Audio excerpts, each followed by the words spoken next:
Welcome to the Genius Factory. Enjoy the video.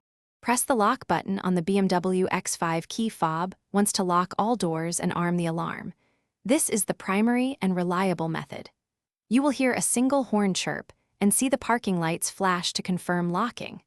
Stand within about 15 feet of the vehicle when using the remote key fob so the radio signal reaches the receiver. Avoid obstructions or heavy interference from other electronics when locking. Press and hold the lock button for about 2 seconds to close powered windows and the sunroof. This convenience works when the ignition is off and the vehicle recognizes the key. Mirrors may fold and hazard lights flash as secondary confirmation when your X5 is equipped with those options.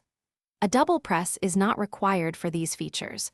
Holding for 2 seconds engages additional convenience features, and release once you observe the windows beginning to close to avoid unintended operation.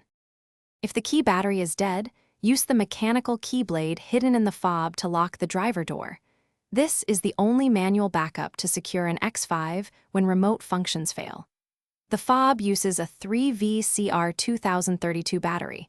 Replace it if locks respond weakly or intermittently, and recycle the old battery. Remove the key blade. Manually lock the door from outside, then stow the blade back inside the fob securely so the fob functions normally when power is restored. Thanks for watching. If you found this helpful, don't forget to like and subscribe.